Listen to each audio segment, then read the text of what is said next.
को छोड़ के जा रहे हैं, जैसे वो डॉक्टर कमल अरोड़ा जी, उन्होंने कहा कि अभी तो उसका जन्म भी नहीं हुआ और वो मर भी गई है। लोभ, एक लालच दिया गया कि हम सरकार बनाएंगे, हम ये करेंगे, वो करेंगे, लेकिन वैसी कोई बात अपनी पार्टी में है नहीं।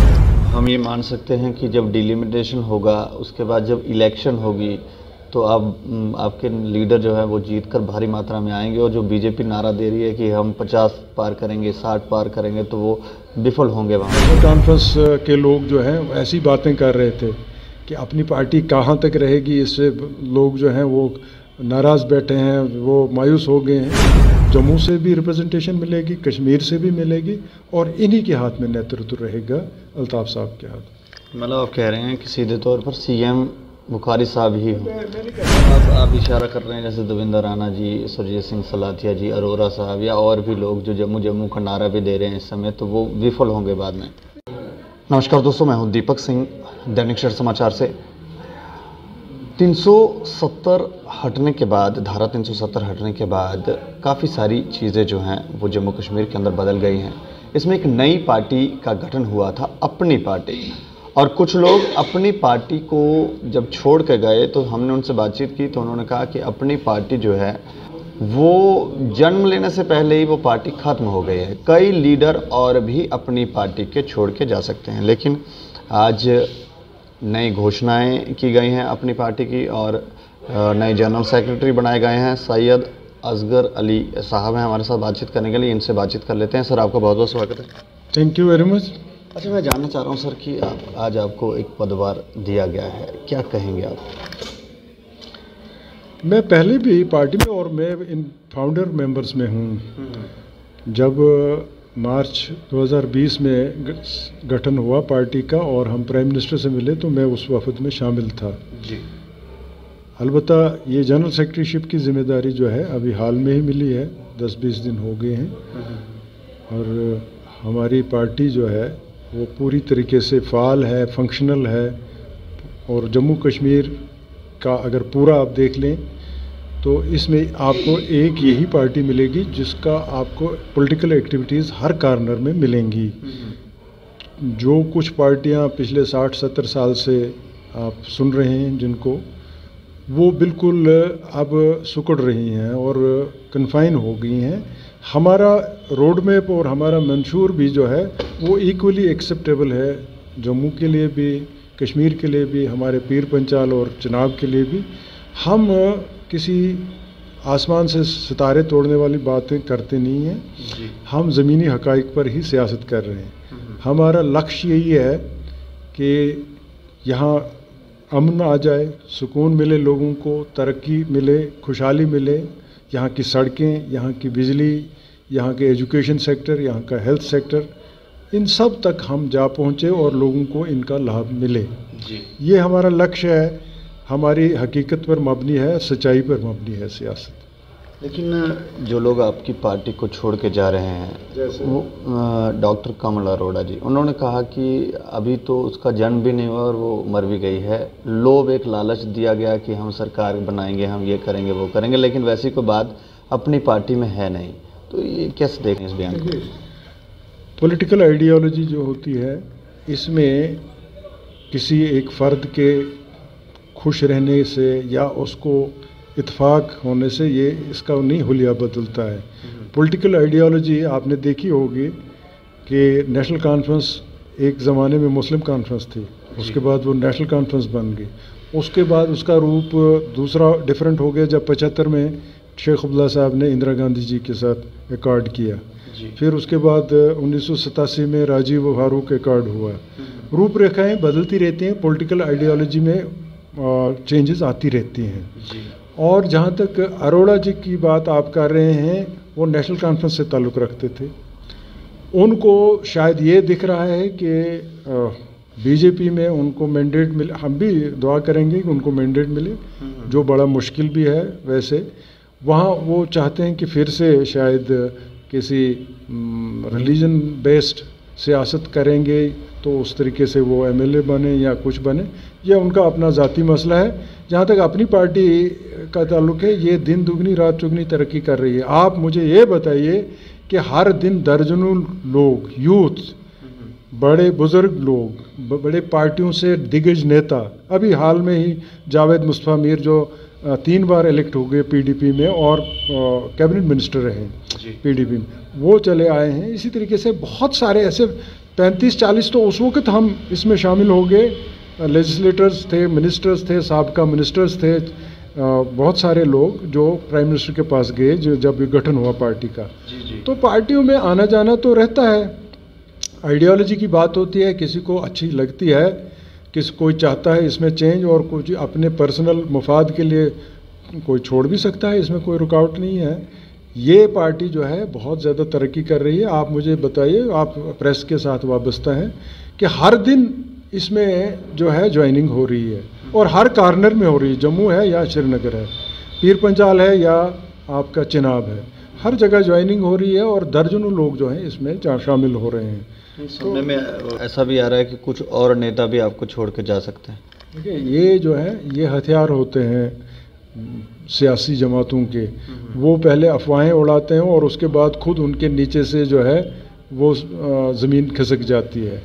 अभी नेशनल कॉन्फ्रेंस के लोग जो हैं ऐसी बातें कर रहे थे कि अपनी पार्टी कहाँ तक रहेगी, इससे लोग जो हैं वो नाराज़ बैठे हैं, वो मायूस हो गए हैं। लेकिन अभी हाल में देखा आपने, इनके 2 दिग्गज नेता जो हैं वो इनको छोड़कर बीजेपी में चले गए, उसके साथ अपने साथ दर्जनों लोग ले गए हैं। तो ऐसी बातें तो मुझे नहीं लगता है कि अपनी पार्टी में कोई ऐसी थ्रेट है, वो शायद आपको कहीं नज़र आ रहा हो। लेकिन जो लोग किसी भी पार्टी को आपकी पार्टी को छोड़ के जाए या किसी अन्य पार्टी को छोड़ के जाए, बीजेपी में जा रहे हैं, उसके पीछे का कोई कारण आपको लगता है? बीजेपी में है कुछ लोग तो ज़रूर जा रहे हैं, उनको बीजेपी की आइडियोलॉजी से शायद ज़्यादा इत्फाक हो रहा है, या रीजन बेस्ड कोई चीज़ उनको ज़्यादा मुवाफिक बैठ रही हो, रीजन बेस्ड। मैं तो कह रहा हूँ कि अपनी पार्टी का जहाँ तक ताल्लुक़ है, ये एक सेकुलर जमात है। दोनों हिस्सों में जो जम्मू कश्मीर के हैं, या 4 हिस्से जिसको आप कहें, पीर पंजाल, चिनाब, जम्मू और कश्मीर, इसमें इक्वली जो है एक्सेप्टेबल है। हमारा रोड मैप, हमारा मंशूर जो एजेंडा है वो इक्वली एक्सेप्टेबल है, और यही इसकी सबसे बड़ी जो है खूबी है हमारी अपनी पार्टी की। इसके मुकाबले में अगर आप कोई भी पार्टी ले लें, उनका कहीं ना कहीं आप बयास देखेंगे, प्रेजुडिस देखेंगे, लेकिन इस पार्टी में आपको वो चीज़ नहीं नज़र आएगी। मतलब हम ये मान सकते हैं कि जब डिलिमिटेशन होगा, उसके बाद जब इलेक्शन होगी, तो आपके लीडर जो है वो जीत कर भारी मात्रा में आएंगे, और जो बीजेपी नारा दे रही है कि हम 50 पार करेंगे, 60 पार करेंगे, तो वो विफल होंगे वहाँ पर। मैं किसी के क्लेम को क्यों नेगेट नहीं कर सकता, वो कोई 50 कहे, 60 कहे, लेकिन आप ये ज़रूर देखेंगे कि अगली जो हुकूमत होगी उसका नेतृत्व जनाब अल्ताफ़ साहब बुखारी के पास रहेगा। इस तरीके के जो हैं वो पूरे खद खाल बन रहे हैं, रूपरेखाएँ जो हैं सियासत की आप देख ही रहे हैं कि मुल्की पस मंज़र में, बैकग्राउंड में और यहाँ के पस मंज़र में एक ही ये पार्टी है जिसमें आपको जम्मू से भी रिप्रेजेंटेशन मिलेगी, कश्मीर से भी मिलेगी, और इन्हीं के हाथ में नेतृत्व रहेगा, अल्ताफ़ साहब के हाथ। मतलब आप कह रहे हैं कि सीधे तौर पर सीएम बुखारी साहब ही हो? मैं कह रहा हूँ क़यादत जो है वो जानी उसी के पास है जिसका रिप्रेजेंटेटिव कैरेक्टर पूरे जम्मू कश्मीर का रहेगा। जो एक खिते में होगा उसको वो चीज़ नहीं मिल सकती है। मतलब आप इशारा कर रहे हैं जैसे देवेंद्र राणा जी, सुरजीत सिंह सलाथिया जी, अरोरा साहब या और भी लोग जो जम्मू का नारा भी दे रहे हैं इस समय, तो वो विफल होंगे बाद में? क्यों विफल होंगे? देखिए, जम्मू सिर्फ जम्मू नहीं है, जम्मू में पीर पंजाल भी है, 2 डिस्ट्रिक्ट वहाँ हैं, 3 डिस्ट्रिक्ट आपके चिनाब के हैं। जम्मू को अगर देखना है, अगर उस तरीके से देखना है तो तिब्बत तक है। डुगर देश क्या था? वो तो तिब्बत तक था। आपका लहासा इधर था, आपका करगिल इधर था, लद्दाख था, आपका कश्मीर था, आपका किश्तवाड़ था, आपका डोडा था। तो डुगर देश तो पूरा डुगर देश अगर कहें तो वो है। ये जम्मू की बात जो कर रहे हैं, हम तो जम्मू के ताज हैं। मैं ये कह रहा हूँ और पब्लिकली आपको बता रहा हूँ आज इस पर आपके माध्यम से कि हमारे पास जो जम्मू की सबसे बड़ी दौलत है, पानी, मिनरल वेल्थ, सेफायर, आपके मार्बल, आपका जो वाटर रिसोर्सेज हैं सबसे ज़्यादा हमारे पास हैं डिस्ट्रिक्ट किश्तवाड़ में, डोडा में, रामबन में, जहां आपके 20,000 मेगावाट बिजली पैदा होने को जा रही है। हम तो वेल्थ क्रिएटर हैं। इस जम्मू कश्मीर के। जम्मू के ताज हैं हम जम्मू को कहाँ अपने से अलहदा समझते हैं। हमारा तो सब कुछ जम्मू के साथ जुड़ा हुआ है। आपको मैं जम्मू तो नहीं कहता, लेकिन मैं ज़रूर हूँ कि जम्मू का तो मैं आभारी हूँ। नहीं, फिर भी उनको नारा देने की ज़रूरत पड़ गई। वो देखिए, हर एक की अपनी एक सियासी वो अप्रोच होती है। उनको अच्छा लगता है कि उनका नारा जो जम्मू का है वो आकर्षित करेगा, अट्रैक्ट करेगा वोटर को, यहाँ की जम्मू के लोगों को। लेकिन मेरी उनसे विनती एक ही है कि जम्मू को अलहदा नहीं कीजिए पीर पंचाल से और चिनाब से। इनको ऐसा वो नहीं दे दीजिए मौका कि वो अपने आप को अलग समझें। ये हानिकारक होगा, महलिक होगा, फैटल होगा for the overall good of J&K। लेकिन इतना तो आप समझते हैं कि धारा 370 के बाद काफ़ी चीज़ें बदल गई हैं। कश्मीर की जो राजनीति है उसमें और जम्मू की जो राजनीति है उसमें काफ़ी डिफरेंस देखने को मिल रहा है, और साफ दिखता है कि कुछ लोग देश हित में बात करते हैं, कुछ लोग देश के विरोध में बात करते हैं। तो उसका ये 370 एक कारण था जिससे ये डायग्नोज हो रही है। 370 मुझे लगता है एक हथियार है कुछ लोगों के पास, अगरचे ये सुप्रीम कोर्ट के उसमें इस वक्त है, ज़ेर गौर है, वहाँ से क्या नतीजा आना सामने कोई नहीं जान सकता। लेकिन कुछ लोगों का ये हथियार है सिर्फ वो अट्रैक्ट करने के लिए वोट बैंक को। तो उस हद तक तो मैं इससे बिल्कुल मुतनफ़िर हूँ। मैं इसको नहीं एक्सेप्ट करता हूँ कि इस तरीके से इसको इस्तेमाल नहीं करना चाहिए। ये पहले बहुत ज़्यादा इस्तेमाल हुआ है, हटाना चाहिए था। नहीं, लोग वो मैं नहीं कह सकता, ये तो सुप्रीम कोर्ट कहेगी हटाना चाहिए या नहीं चाहिए।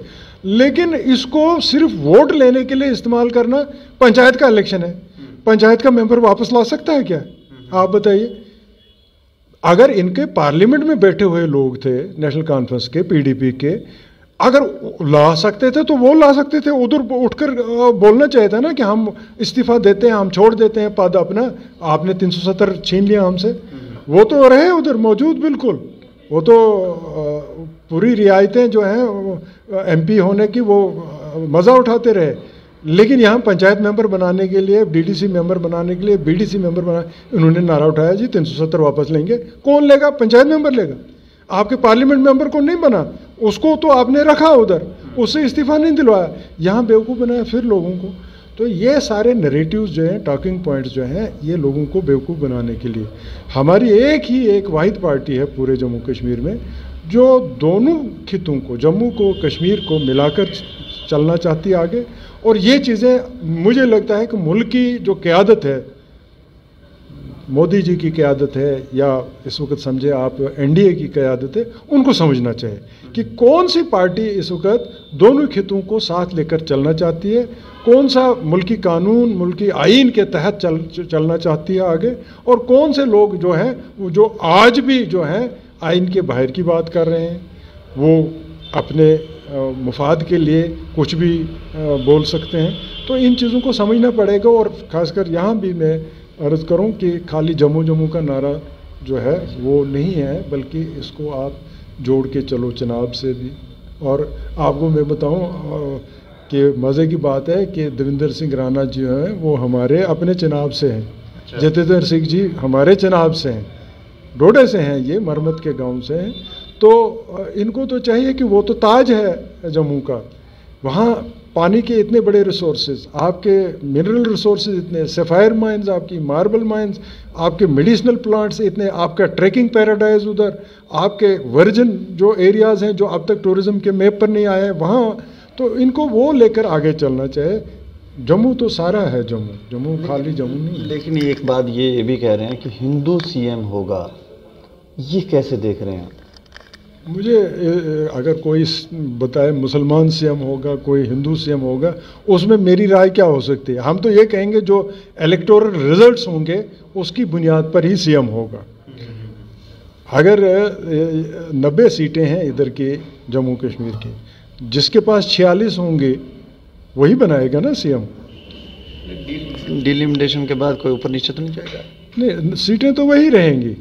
अब समीकरण ऐसे बन रहे हैं कि कुछ लोग चाहते हैं कि हम लोग जो हैं वो अलहदा होकर ऐसा बनाएं।